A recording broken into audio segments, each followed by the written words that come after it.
Okey, kita mulakan dengan ni. Satu tatu. Bunyi macam simple kan bagi sesetengah orang. Alah, ia cuma dakwat atas kulit. Benda kecil je. Tapi untuk orang lain, ia boleh jadi satu simbol perubahan. Sesuatu yang bawa makna yang jauh lebih besar. Dan dalam kes Iman Kamil, seorang personaliti media sosial, simbol ni nampaknya mengubah lebih dari sekadar penampilan luaran dia. Jadi jom kita cuba fahamkan apa sebenarnya cerita di sebalik tatu yang dah jadi bualan hangat ni. Baik, mari kita mulakan. Bila video tu keluar, tiba-tiba perhatian semua orang terus tertumpu pada satu benda yang tak dijangka langsung.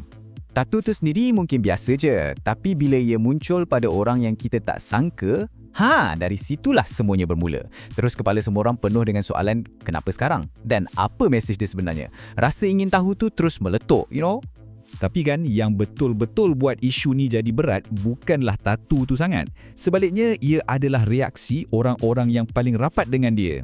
Reaksi mereka ni bukan jenis yang marah-marah, yang meletup-letup. Tak. Ia lebih kepada respons yang senyap, tapi berat.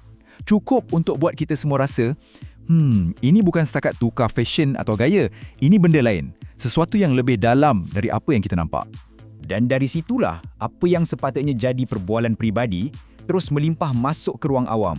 Satu pilihan peribadi tiba-tiba bertukar jadi medan perdebatan netizen yang memang hangat.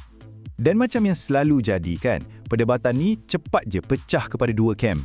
Satu pihak pertahankan hak peribadi. Dia kata, itu hak dia lah, badan dia.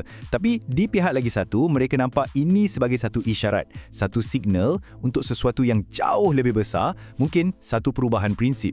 Dan bila sesuatu tu dah viral, netizen ni bukan setakat tengok je. Mereka akan lalui satu proses yang kita dah boleh agak. Mula-mula, mereka akan mentafsir. Lepas tu, mereka menilai. Dan akhirnya, mereka menghukum. Jadi apa yang penting sekarang ni, kita kena tengok lebih jauh dari semua bising-bising online ni. Sebab hakikatnya, mungkin tatu tu sendiri bukanlah isu utamanya. Soalan yang sebenar-benarnya kita patut tanya ialah, apa yang tatu tu wakili?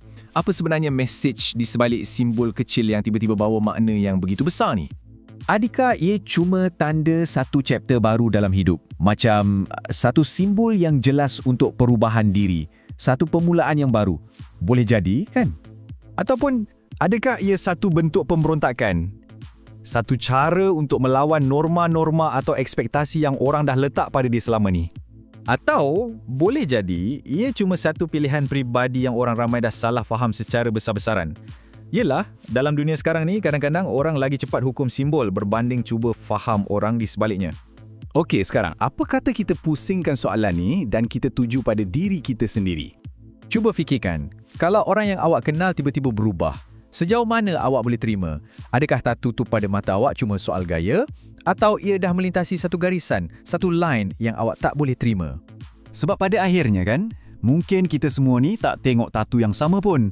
Masing-masing daripada kita tafsir benda ni ikut cermin mata kita sendiri, ikut pengalaman dan kepercayaan kita. Jadi persoalannya, apa yang anda nampak?